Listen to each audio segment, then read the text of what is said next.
here. Thank you for signing up for this brief seminar on, and hold up your thumb if you can see the screen. Is the screen clear? Everybody can see it. Okay, great. Thanks for signing up for this. Before we get started, I don't know how many folks we're going to end up having on board, but what I'd like to do is get a little sense of why you signed up for this. And I'll state that there's two presumptions that I'm making right off the bat, and that's one, that you have a team sort of that reports to you of some sort, and the second is that you're the one with revenue responsibility. So either as a team leader within a group, or you're running your own company or whatever, there's going to be a bias towards that in the information. So expectation setting right away. Don't be surprised when I push a lot on the leadership button, because that's what this is about. That said, everybody probably came here for a different reason, and I don't expect everybody to necessarily voice their opinion, but can anyone give me a little bit of insight into what brought you when you saw Alex's or my or Tony's or Dale's message made you decide that this would be a valuable way to spend your lunch on a Friday, beautiful Friday afternoon? It's going to be 70. Holy cow. Anybody? Well, I feel like you can never get enough information about sales, and you can never do enough training. I feel like you can always learn something new. So that's kind of why I jumped on. Okay, so always learn something new. Do you have some folks that, do you work by yourself, or do you have some folks that report to you? So I work for Ron Jaworski's foundation. So I see Liz on here. She's hi, Liz. Cool. So I focus on sponsorships for the foundation, of course, raising money. So we're very small. So it's primarily me that's doing that part of it. Okay. Well, some of the stuff here will, you're out there selling, you're trying to get sponsors. Goal setting is a big deal. Yes. We'll talk about that. Anyone else? What brought you to this? What got your attention? Liz? I still can't hear Liz. Alex, can you ping Liz, please? Anyone else want to voice in? Dave, Kevin Connor here. Hey, Kevin. I think the ongoing learning, just like it was said before. Okay. Say it that way. Getting sharper than saw. All right. And to hear Alex, of course. Come on. How bad is that? Perfect way to start a weekend. Without a doubt. We needed that. Yeah. Okay. Anybody else want to voice in? I think I'd like to learn different tactics, as far as we're pretty goal driven, but learning different avenues to get there. As far as different packages we could offer, different ways to incentivize my people. Okay. This is going to be, okay, so this topic is pretty deep and wide, and usually it's a whole day that we cover this in, but I'm going to hit it really high altitude. So don't get too mad if I don't get tactical about this, because it's kind of high level.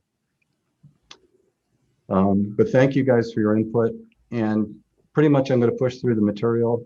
If I say something that you feel is completely incongruent or you don't understand, feel free to reach out, but otherwise I'll just kind of power through and we'll talk about it. So let me get you guys down here and get this up here. Okay. So if you're on the call, you're accountable for sales somehow, maybe a team, maybe yourself, maybe you're a solo entrepreneur.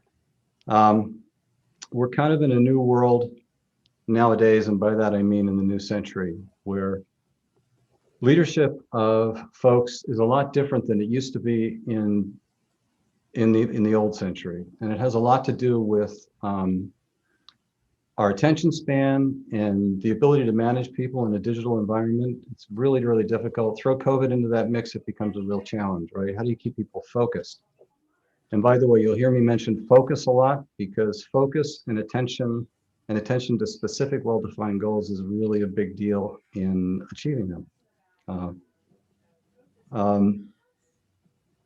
Yeah, so the market is becoming increasingly unforgiving of mistakes in your ability to achieve the goals that you set out to do. So because of that, you have to kind of pay special attention to what goals you set for yourselves, what expectations you set for your execution on it, and what you set for the people who work with you.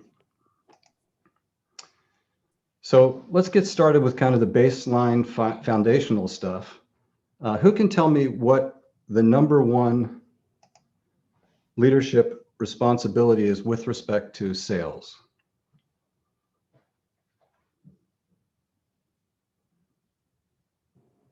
Number one. Inspiration. Okay. Anybody else? Motivation, as far as having them believe in the product or service in which you're selling. Okay, that's important. That's certainly important. Now, Set the vision. the vision, think of yourself as a leader right now. You're leading other people, which, by the way, even if you're a salesperson, you're in effect leading the client, right? So what's your number one bottom line responsibility? Bottom line, all of us. Thank you. Okay, so your number one responsibility is, or duty is, to deliver the numbers. So that's actually your responsibility 1, 2, and 3, is to deliver the numbers you commit to. There's a recent study that there's a component that goes along with delivering the numbers, especially if you're delivering through a team, and that's to have a really focused, well-defined definition of what activities and accountabilities go along with delivering on those numbers. So in fact, there was a study done recently published in the Academy of Management by Mao and et al., a group, that the number one thing, so the number one element that a leader can convey, or a framework they can put around the performance of their sales team, is a well-defined role of accountabilities. So if you think about that, it's kind of like Adam Smith, Wealth of Nations stuff. You have to have division of labor. You have to have people well-defined in terms of what they're responsible for executing for, and not allow that to drift, right? Keep that role well-defined. So the question is, like, how do you achieve that, right? You can lord over them, right? You can yell at them all the time. You can keep putting their numbers in front of their face. But does that work? It used to work in the old days. So it's sort of the Willy Loman, if anybody remembers the Death of a Salesman version. That's the way sales businesses used to operate. Sales operations used to operate. But nowadays, it's much more integrated. It's much more intuitive. It's much more a matter of leading people to performance rather than trying to lord over them to get them to perform. And the question is, how do you do that effectively?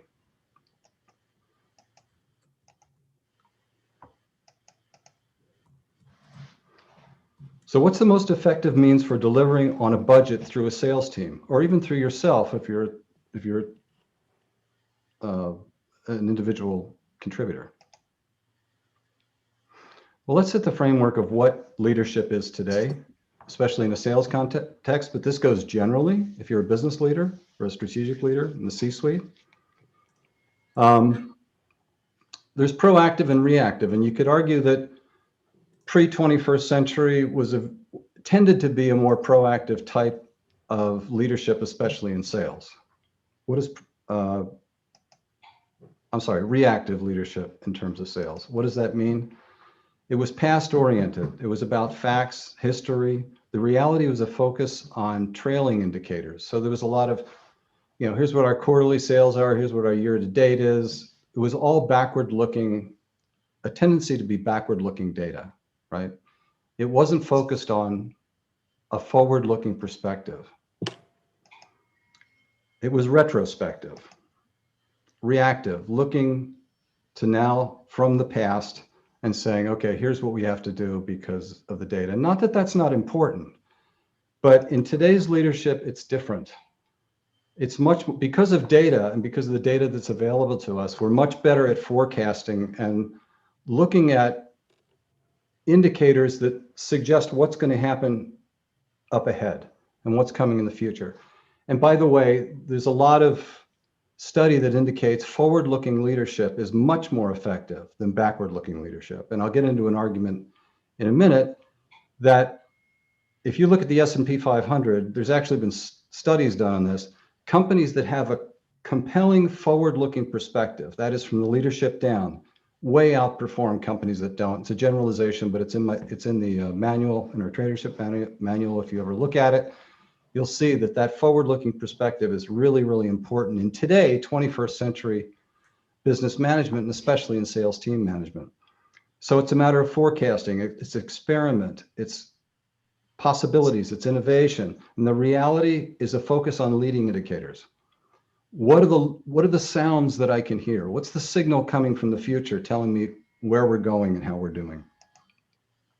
So it's very prospective, very proactive, looking from now to the future. And this is key to where we're going on this.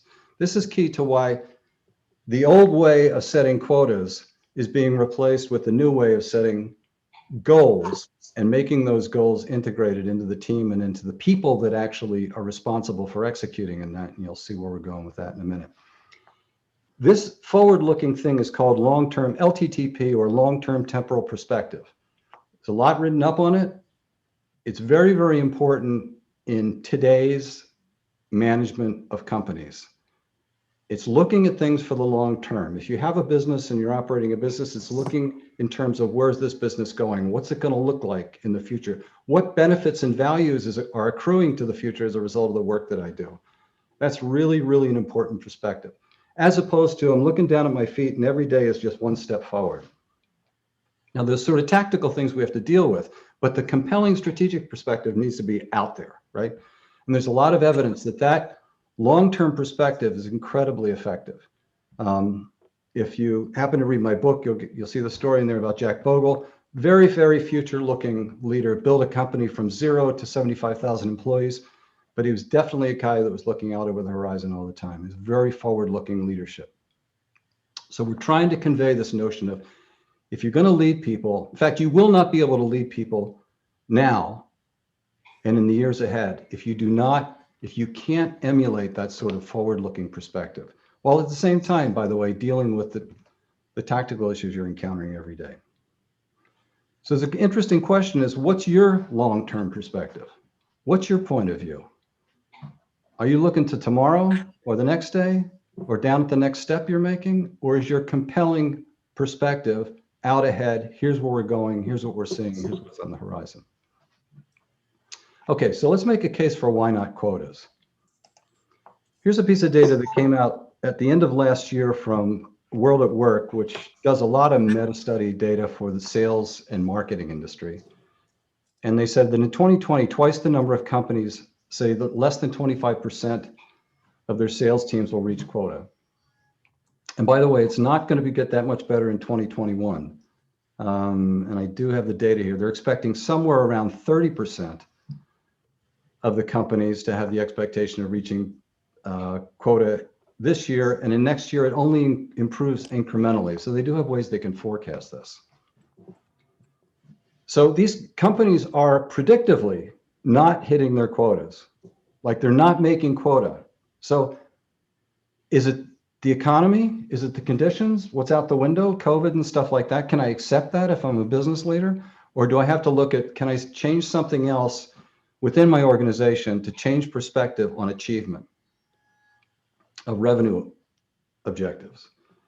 And I would argue you need to change your mindset on how to create success in achieving revenues going forward. And the mindset that we're going to talk about, first of all, these two quotes are really, really interesting. This comes out of Forbes magazine the year before last, actually. But it's interesting to read this, and I won't, but please read it. The operative phrase here is, what they can control are the actions that drive quotas. So the new perspective, and it's not totally new, but it's somewhat new, is what are the actions? What are the solutions to obstacles? Do we plan that?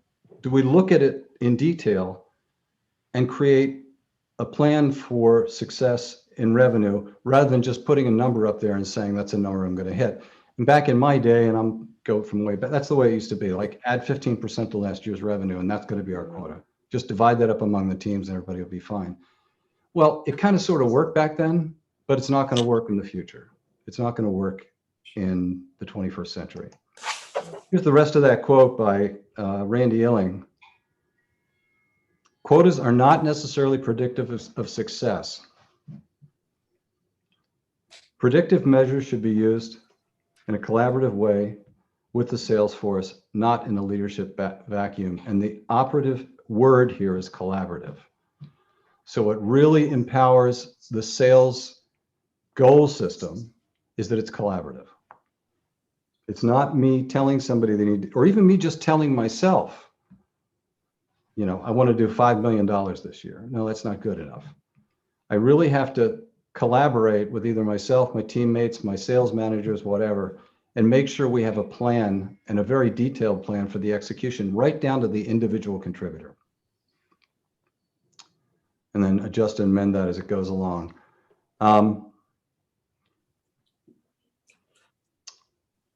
Yeah, so important quote, keep it in mind. Why quotas are killing Salesforce productivity. Really interesting article. If you want to look it up, I reference it there. It's in the June 2019 Forbes magazine. So, okay, what is this sales goal getting thing? It's a sequence, scalable, adaptable plan of action and activities for individual sales achievement. Notice I say individual sales achievement. This is all about human on human. Mano a mano, face to face, eyeball to eyeball. This is how we're going to collaborate and create a plan for achieving this goal in time on a timeline across a particular quarter, across a particular fiscal year. So the key to this is that it's really a sequence of activities that are planned out ahead. We're not just making it up as we go. We know what we're going to do in Q2. We know what we're going to do in Q3. We know what we're going to do in Q4 in terms of our sales initiatives. And by the way, we can adapt those as they go along. You can't adapt a plan you don't have. So it's being really specific about that long-term perspective and creating that plan on a calendar, on a wall, right? And people signing off on it. I'm in favor of, a lot of people aren't, but if you have individual contributors that sell for you, actually putting their signature on a line in terms of what you've jointly agreed to as the goal and how they're going to achieve it. And two signatures. One is the manager and one is the individual contributor. Into the training, we get deep into the integrity of the team, the integrity of leadership, and this is very much maps from that, right? I want that notion of integrity of objectives. And there's a brilliant element to that, which is people are very reticent to sign off on things that they, I mean, outside of sociopaths, most people are reticent to sign off on something they really don't think they can achieve. So it is a great normalizing event to have people collaborate on a plan over a period of time and then sign off that that's how that plan is going to be executed. Great quote here by Dwight David Eisenhower. In preparing for battle, I've always found that plans are useless, but planning is indispensable. And that's very much the case in sales. You will find in the fog of war, things change, right? Situations are going to change. COVID shows up, things happen. But if you haven't done that planning ahead of time, you really don't know what levers to pull and push to adapt to it. A lot of people during COVID adapted their 2020 revenue plan. And they should have. In fact, if you failed to adapt your 2020 revenue plan, that's probably a mismanagement. That's probably an error of omission, something you should have done. There should have been enough awareness of the leadership that certainly the conditions are radically different. We need to amend our revenue plan, but we have encountered companies that didn't. You know, they had a plan, they just kept it going. And by the way, some companies are exceeding their plan from 2020, but it's just, you have to have that awareness that conditions do influence the outcomes of the plans you have, and you need to adapt them accordingly. And the beauty of adapting a sales plan is it really insinuates itself down to everything else you're doing strategically. And for example, we have a construction company who's a client. And as they adapted their revenue plan, it had domino impact on other elements of their business, like operationally, that they had to then adjust for.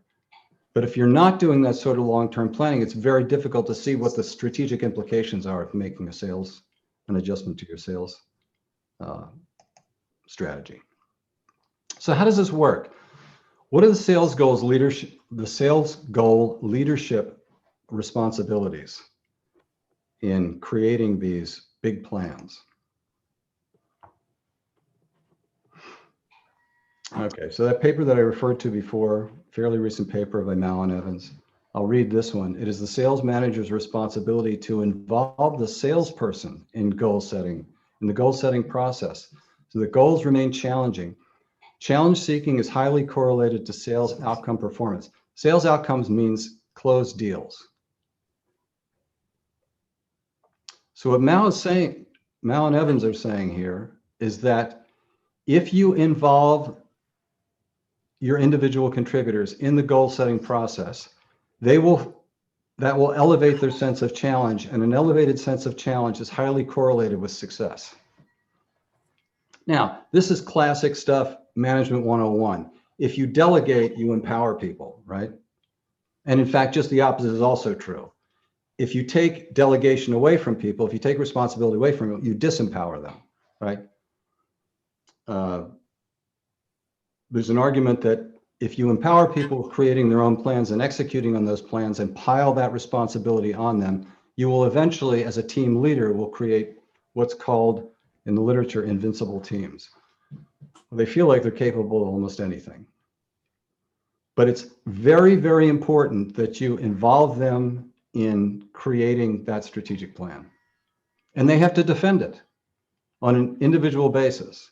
So when you're doing your sales plans and you're doing your regular milestone checkups, you need to have your people or yourself stand up and explain why things happened the way they did and what solutions you are taking in order to remedy any failures or celebrate any successes.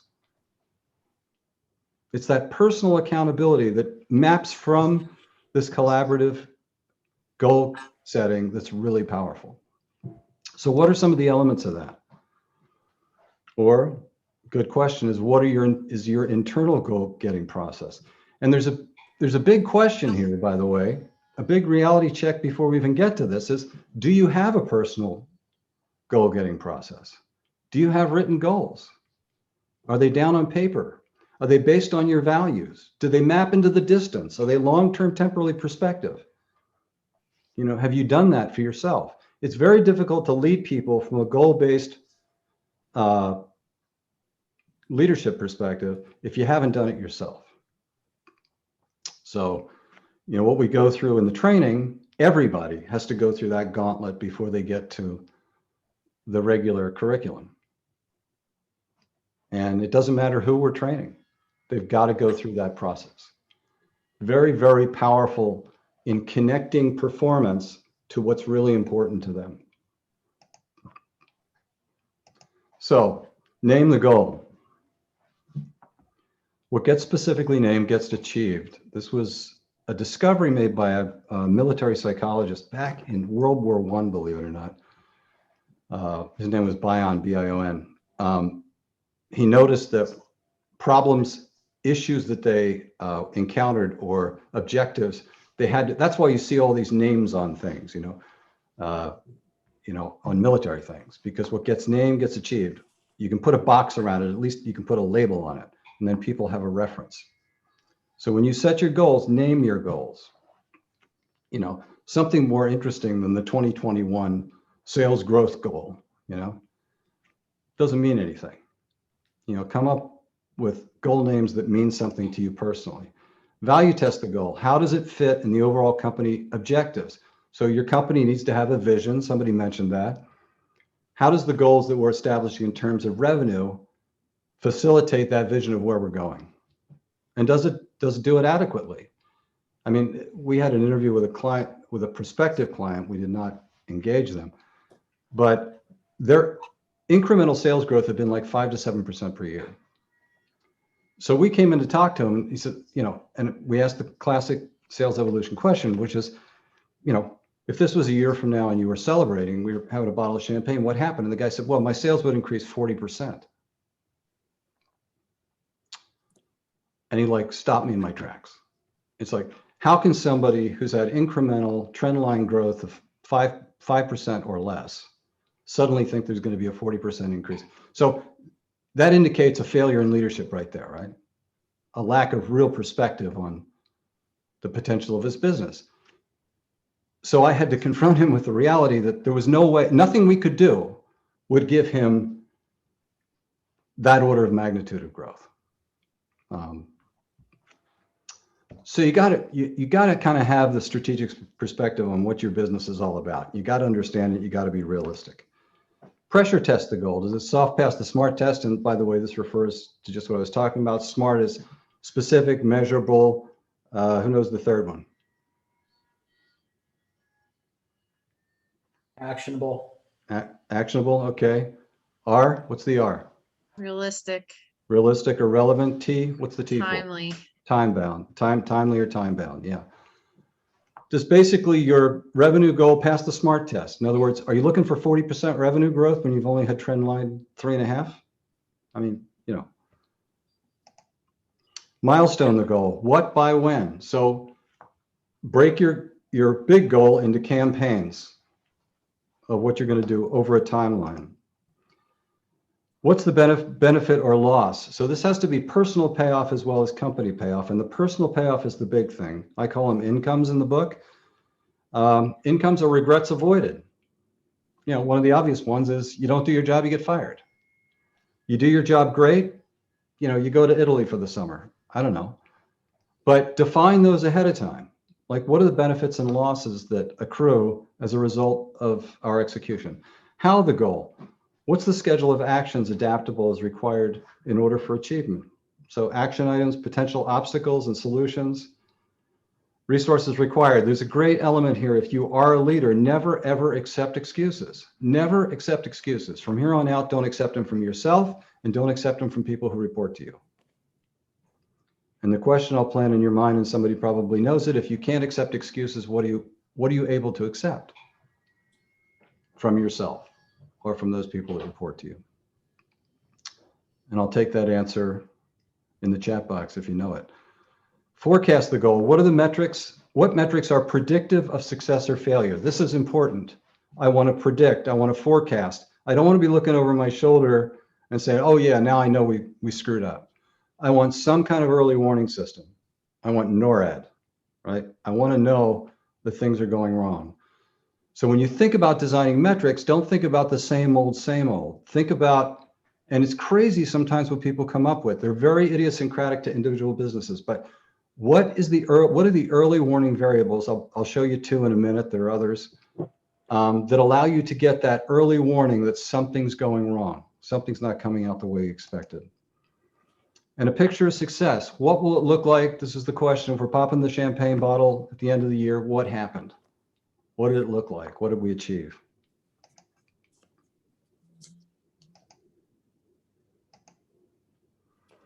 All right, so now to this collaborative guest. So we talked about the fact that the power is in the collaboration. The power is in you working things out and working through what's going to bring you a successful plan, at least the planning part. So what are the elements of that? And I kind of stole from GFS for any of you who have been through the program. Here's how you work through with someone who reports to you. And this doesn't have to be an employee. This can be someone who, for example, is part of your strategic team. It can be somebody who you outsource to. But don't just throw the job over the fence and think it's going to happen. You need to go through these steps of really deciphering what it's going to take to make your revenue plan happen, what it's going to take to create this goal and create a path to achievement. So the first step is exploration. Really clarify the objectives and motives. what's going to light somebody up and set them on fire. And by the way, one of the biggest motives, and this goes back to the quote we read from Mal before, this idea of collaborating with the people who are responsible for delivering your income and connecting their personal goals and objectives. This is a whole other topic, but we do get into it in the training. How do you weld together the revenue objective of an individual contributor with the personal goals they're seeking to achieve? It's a really, really powerful connection. There have been studies done by Sales Benchmark Index that people that have personal goals that they associate with their work goals, their sales goals, are 30 to 50% more successful. And I know that sounds like I'm pulling data out of nowhere, but this was an actual study done by SBI. 30 to 50% more successful in terms of revenue delivered than people who don't.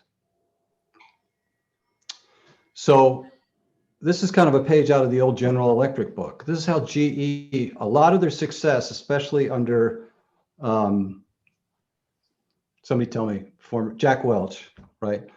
Jack was very much focused on what is the individual career trajectory of his people and what were the personal motivations and personal goals to get him there. And I would argue that's what really gave the firepower to General Electric. They were almost rabidly focused on success of the individual contributor within the organization. So if somebody was doing well, they did everything they could to lift that person up. So there's a very strong connection in terms of these goals between career and personal. Very, very strong. So exploration is what gets you there. You got to be willing to ask the questions. You got to be willing to hear the answers and to take them seriously. And we've had every possible personal goal come up in our work. It's just astounding. When the manager actually takes time to sit down and understand the people that are working for them, shocking that you would do that, it's transformative. It changes the organization. It changes the person who works there. They're suddenly more connected with the company and with the manager they report to. It just makes everybody stronger because there's this shared fate idea, which unfortunately I can't get into now, but that's a very, very powerful component of success of organizations, is the notion of shared fate among the team members, all created through this process. Logistics is basically what it sounds like, understanding the who's and how's. How are we going to get this done? Who are we going to need to help us? Not too complicated. How are we going to execute? If we need external outsourced stuff, where are we going to get it from? Can we afford it? How do we budget that? If we can't afford it, can we do it in another way that's not as costly? Investment is understanding the value and cost. This is part personal, part commercial, part business. Do we really understand what has to be invested by you, the hard work you're going to have to do, the smart work you're going to have to do in order to execute on this goal plan? And don't be afraid. You got to be fearless about getting down to the details. You know, with people in the real estate business, new commerce real estate, these guys are working like 24/7. It's incredible. They're working all weekends and into the night. They're just on fire during a time when, by the way, there's very little real estate inventory on the marketplace. But it's the nature of that business. If they don't set the expectation for that and people get into that and then are overwhelmed by that, there's going to be a problem. They're going to have people that tank on them. So solution is kind of summing it up. You know, here's the box around our plan. Here's the 1 year. And there are companies that work in 2, 3, I can tell you right now, Fortune 100 companies that are working in sales plans that are 3 and 4 years. At least the ones that I've worked with had 3-year plans on their sales, their B2B sales plans. Kind of box up, and they're very, very reticent to change it unless there's COVID. But they're very, very long view. And I would argue they are where they are because they're very, very long view. You could argue chicken and egg, but I think the long view comes before the success. That's the evidence. And the short view comes before failure. If you're constantly trying to micromanage everything, you either have to learn to delegate or you're going to run into a lot of trouble. Agreement is mutual commitment. Remember I said sign the bottom line. I want it down on paper and I want people to sign it and I want them to be all in. This is what we agreed to. Are you sure you're okay with this? Yes. You sure you can do this? Yes. If you run into trouble, are you going to yes, I am. Okay. And you need to tell yourself that too. You can't, we got a great soundbite in the training. You can't get mad at somebody for not doing something you didn't ask them to do and they didn't agree to begin with. It's a great soundbite, extremely important. And one of those people is you. That's why goal setting, a goal getting plan is so incredibly important. If you end up 80 years old, this is a great video on this by Kelly McGonigal from Stanford University. If you end up 80 years old and you screwed up, you got nobody to blame. Okay? It's because somewhere you didn't put a stake in the ground and decide this is the way it's going to be. Very, very important as a leader in 2021. You've got to put a stake in the ground and say, this is the way it's going to happen. And then you got to agree to it. And you got to fight like hell to make it happen. Along with this process, which is step by step, it's like a ladder going down, you're always nurturing and cultivating the relationship. And by the way, that relationship is partially with the people who report to you. Somebody give me a time check, please. What time is it? Okay, we're good. That relationship is partially with the people who report to you or your strategic partners who you rely on, or your vendors possibly who you rely on. But most importantly is the relationship you have with yourself. And anyone who's been through the coursework knows about this already, but relationship with yourself in a commercial environment, forget about the personal stuff, we'll set that aside, but in the business environment is really critical, right? If you got a bunch of baggage, dump it. It ain't worth it. It's not going to help you achieve what you want to achieve. You got to learn the skills of dumping that stuff off and focusing on what you need to do.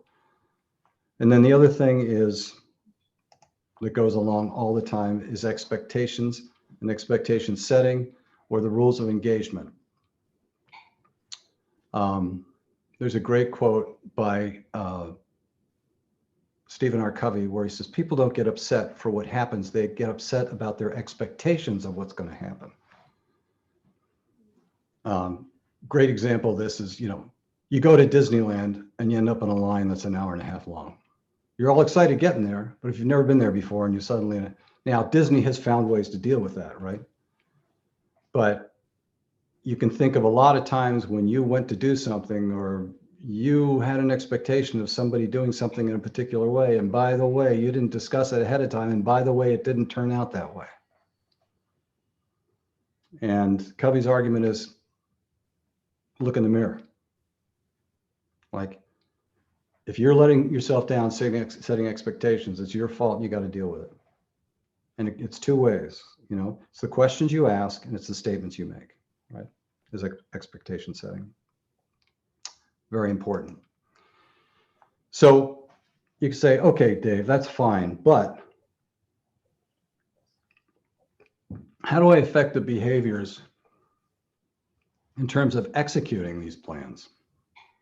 It's great. We say we're going to do it. We have this big grand plan and it's going to work. Everybody gets excited and they go back and watch TV. Well, there's a notion called keystoning, and I won't go too deep into it, but you can read my quote there. If you can get people to focus on the consistent execution of one thing, just one thing in compliance with your business, there's a keystone effect, which means other things that they must comply with will become easier. And this is right out of the military also. Why when you go into boot camp, they force you to stand at attention? Why do they force you to polish your shoes?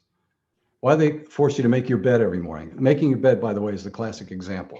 If you've ever heard people say, just make your bed in the morning, there's a lot of truth to it. The keystone effect of making your bed every morning is that there's a carry-on effect, which means it will influence other habitual behaviors that you should be doing on a regular basis. Because after all, you can just leave the bed unmade, right? Who cares? I'm going to get right back in the same bed the next day.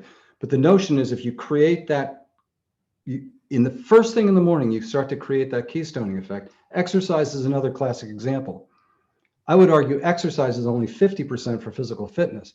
It's 50% to discipline your life, to create this keystoning dynamic where if I can compel myself to do this and create a habit around it, good habits that will accrue to me in an easier way than if I'm just chaotic and I just wake up in the morning and sit down in my chair and, I don't bother doing any push-ups, or I don't bother going down on the Stairmaster or whatever, right?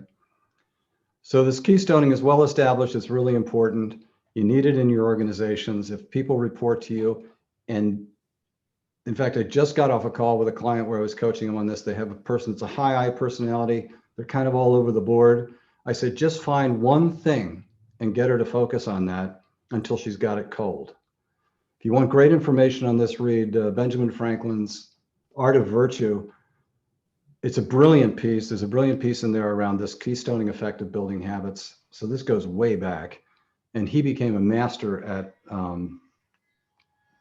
improving his behavioral habits by using this phenomenon. It's the 13-week rule, if anybody's read Franklin's stuff before. Basically, in 13 weeks, if you focus on a particular habit, Franklin's contention is you can convert that behavior. So this keystoning effect is really important. It's the way to gain persistence among your team and with yourself. Just force yourself to do that thing, one thing that you commit to do. And I know all of you guys are already doing this already, right? But if you're doing one or two, multiply on that, because there is leverage in having those one or two things that you're already powerfully habituated to. And it will just build and build and build. Just make them along the lines of what are high priority, high payoff activities that are very productive for you. And as you build those habit patterns, it is incredibly powerful. And in the training, we get into this thing about aggregate marginal change. When you make a bunch of little marginal changes that improve a bunch of little habits marginally, the aggregate effect is tremendous. And there's a lot of evidence of this in business. So this keystoning effect is really powerful. It's very real if you use it, if you leverage it. So a special case of this keystoning, by the way, is goal getting, right? If you start people out with little incremental goals and you get them to achieve those goals, that becomes amplified over time, because that little achievement changes the trajectory, and the next achievement changes it a little more, and the next one changes it a little more. So that's why goals in and of themselves as an anchor of achievement are incredibly powerful. I mean, you recognize that it's just, if you're not doing it and doing it deliberately, it's a big mistake, and it could be the seminal cause of any failures you're having. So I'm going to talk about two leading sales indicators, and you've probably heard of these before: lead flow and pipeline production. There's many more. These are just two obvious ones in sales. Lead flow, or MQL, it's sometimes referred to as market qualified lead flow. In private equity, in investment banking, in venture capital, the general consensus now is that marketing qualified lead flow is the #1 forecaster of a successful business.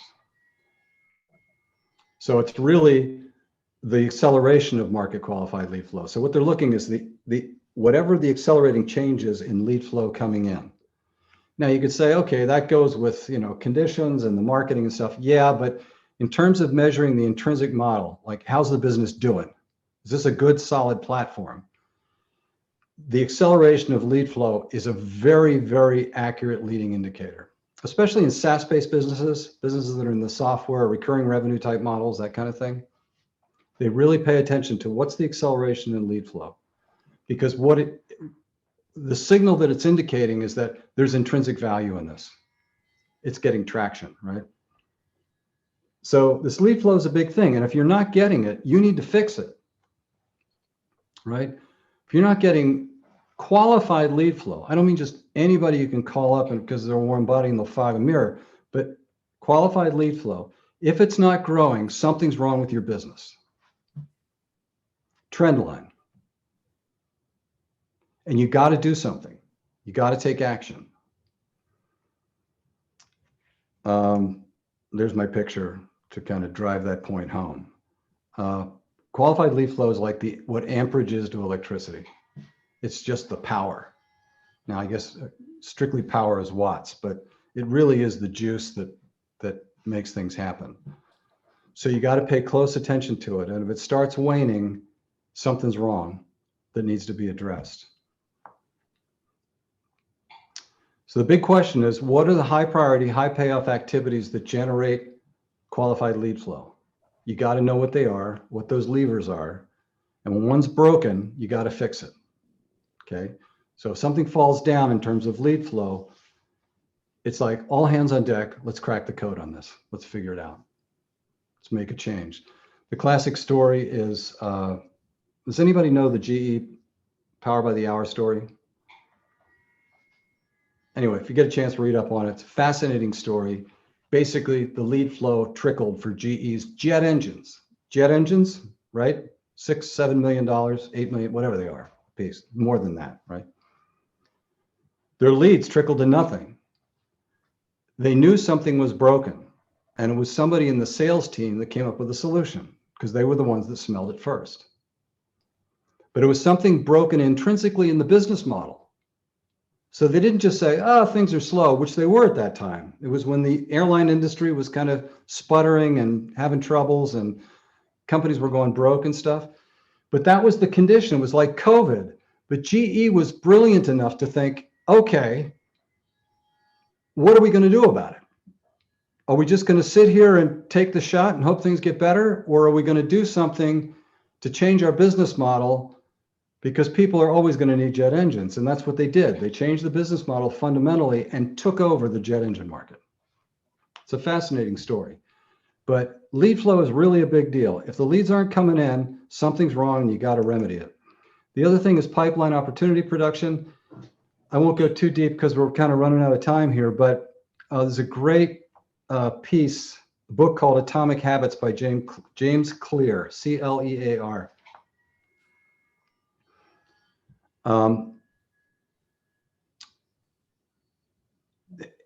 It all comes down to one thing, when. Write down the word when and put a box around it. When is the most important question in the language of sales? Pipeline opportunities are created in a pipeline because you've established when something's going to happen. Nothing on this planet outside my window or this house itself happened without somebody putting a when on it. At some point, somebody put a when we're going to build 46 Harper Lane, and it got built. And it's the same way with everything else. So you should always be, your pipeline creation should always be focused on when is it going to happen? What's the timeline for it? And, you know, we always preach this in class, but it's really funny. I read this book, Atomic Habits by James Clear, and he talks about, this is a universal phenomenon.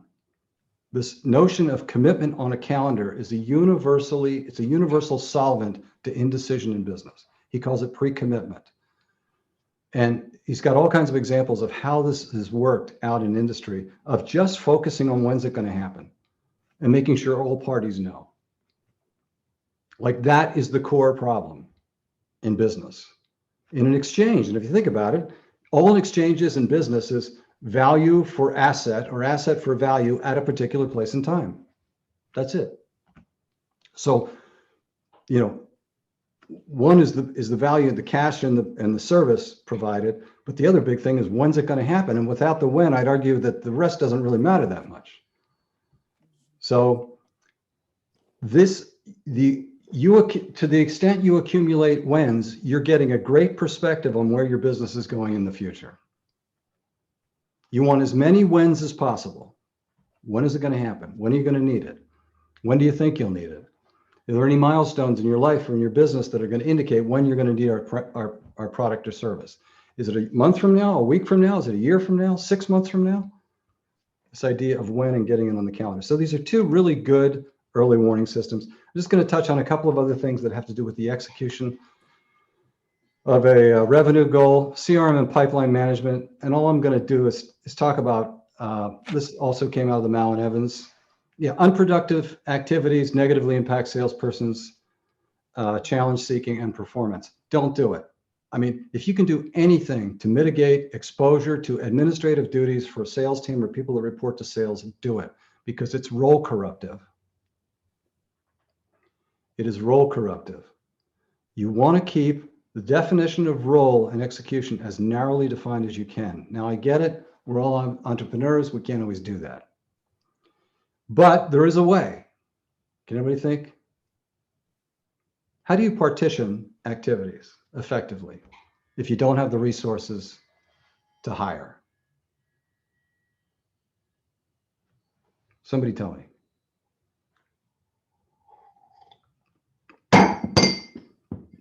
Time management. Thank you. Yeah, you time block it, or, you know, whatever you call it. I call it time blocking. It takes a lot of mental discipline, but it's one of those habits we talked about that's really, really a great one to develop. I wish I would have done it, especially earlier in my life. My son has got this nailed, and it's accruing to him very well. Because even though he has multiple things he has to do in terms of accountabilities that are not exactly aligned to the same job, he's really mastered this blocking. When it hits 10 o'clock, this is what I do. When it hits 10:45, I'm done, and moves on. If you're a solo entrepreneur, you have to master, unless you're giving away money, you've really got to master this ability to time block until you can delegate or outsource. Otherwise, you're doing everything all the time, and it's the brain, you know, Stephen R. Covey quote again, the brain can only do one thing at a time with excellence. And when it says in a time, if you're trying to work on a sale and you get an email and your brain gets offloaded into dealing that email, and you're trying to be working on a sale, and, you know, I mean, the brain just can't do that. It's very, very limited. It's not even as powerful as an i7 Intel processor. I mean, it just doesn't work. So that focus idea in time is really powerful. Which of your salesperson's administrative activities improves selling productivity, or a distraction, or could at least be time blocked or partitioned on a calendar so that they're not distracted? CRM work that serves selling. Yeah, consistent timely contact entry, that's important. Scheduling and calendaring, hugely important, hugely important. If you don't know how to do anything else, you better be good at this. And I suck at this, but I really, really have hammered myself into compliance. CRM linked marketing, that's a big deal. Pipeline work that serves selling, opportunity entry. Opportunity entry is pretty important, depending on the type of business you are in. In some businesses, we have some people that are in the engineering, large scale engineering manufacturing part. They have got to have their opportunities nailed. They got to have their timelines nailed. They have to have their project management stuff nailed. Their lives depend on it. I would argue you don't have to be in that world to get good at this.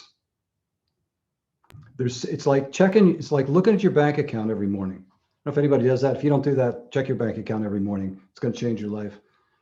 Look at your opportunities every morning and take a real unvarnished snapshot of what's going on.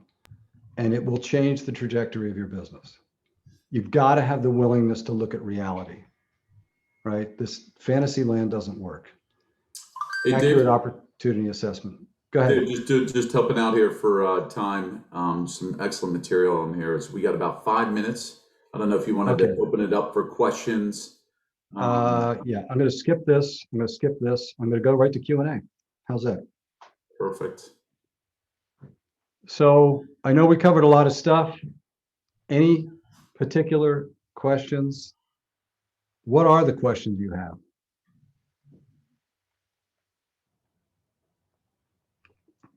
Or is everybody's brain fried, or is everybody eating their lunch? Or you can just tell the truth here. I don't necessarily. Go ahead. Go ahead, speak up. You're all in sales, dudes. You got to speak up. Use your voice. Sound like Archowski. Just speak right up. A lot of information covered. I know Lot to digest. it's too much. Did anything? Okay, I'm going to do this real quick. I'm going to go around and see, did anybody take away anything valuable that they think they can use in their real Do life? it like that and then save it as a. I was going to say one of the big takeaways would be change basic habits and take training into making it every day. I like the 13 virtues. Pardon me, John, just for a second. Somebody mute who's got a conversation in the background.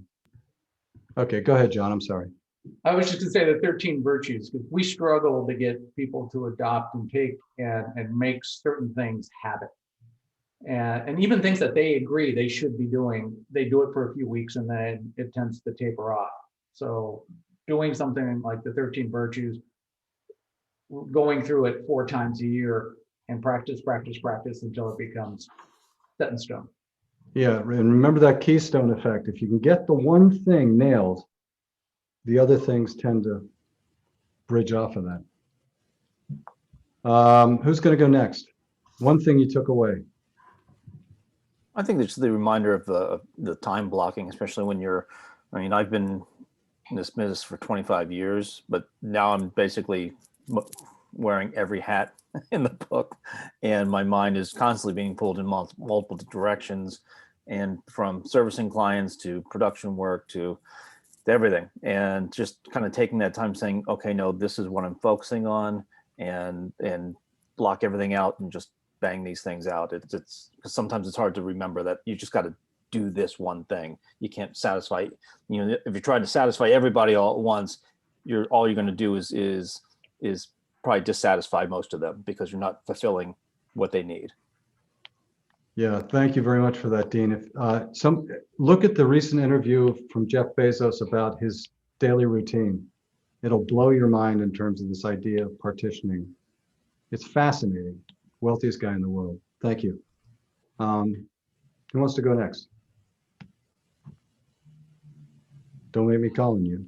I think that one thing I took away from it, because I did have my number one guy here listening, is for him to be able to understand the importance of setting goals. And instead of it just coming from me saying, we have to do this, now there's a little bit more understanding of the whys and what all goes into it to make it happen. Yeah, he's got to do this. We But have he's- to do it together as a team. Together, yeah. Thank you. You bailed me out there. Yeah. Absolutely. No, it's fine. No, thanks, Jessica. That was awesome. Who else? Before we get off, This is Ken. You know, my thing's similar to Dean as you know, I don't have a sales team or anything. It's kind of all me right now. So the time blocking is probably my big takeaway, because it's very evident that I get sidetracked into many different directions, and you know, oftentimes at the end of the day I look back and I'm going, damn, I didn't get that done that I really needed to get done. So time blocking and focusing and getting things done, you know, get it done, then move on to the next one was big for me. by the way, if you want tidbits on this, Kelly McGonigal, professor at Stanford University, she did a lecture on YouTube at Google. Very, very powerful. And if you fail, the key is don't give up. Just forget about the fact it's like if you're an alcoholic, you have one bad day, forget about it, move on. You know, forgive yourself and move on. Kevin. What is the future telling me? Just wrote that phrase down. I had not heard that before, so good for you. Yeah. Keep an eye on You trends. got to be looking out there, right? Out ahead. Anybody else? Going once? Going twice? I would say just the tying of personal goals, the keystone effect that you were talking about, to your business goals. You know, I kind of resonated with that. It just makes you think of the bigger purpose. Make your bed in the morning. Yes. I totally agree that things you do in your personal life definitely carry over to, you know, your professional life. Like I make sure I work out because I feel like I'm a better like worker, I'm more productive when I actually do it. So the 50% for health and for 50% for, I definitely agree with that 100%. Your head. Yeah, brilliant. It's such a little thing, but it's such a big thing. By the way, I just put up on the screen that our leadership training, which is on May 11th and 18th. If you know anybody that's in a leadership role and they're struggling, this is a very low risk, low cost way to at least get some quick guidance over a 2-day training period. So, and I guarantee you'll walk out of there with stuff that'll give you a high multiple return ROI on your investment. Anybody else who hasn't gone yet? Going once, going twice. Guys, thank you for being on board. This is my book. If you like what you heard, this is pretty radical, so you better have your brain strapped on if you're going to read this, but it's available on Amazon right now at Leadership, Formula for Leadership in Uncertain Times. It's called The Certainty Principle. Small book. It's only about 200 pages, but there are pictures, so so it's fun. Are we ahead of time? We're right on time. Thank you very much for joining us. And here's our information. Please hit us up on LinkedIn or Facebook or any other social media spot where you can find us, and tell your friends. Alex? That's it. Thanks, Dave, and thanks everybody for joining today. We will follow up. We'll send everybody kind of a link, and the review of this webinar has been recorded, so everybody will have the opportunity for that. The biggest thanks as well from us, is, as everybody can understand, is if you can tag us, post us, anything else on social media, that's the biggest form of compliment for Dave. If you want to do that, of where people are finding their information. Have a great week, and thanks for joining us, everybody. Thanks, guys. Thanks, everybody. Good to see you, Dave. Good to see you. Okay, 3871. So did you take anything from that? I know we've been only half-assed listened. Yeah. Some stuff.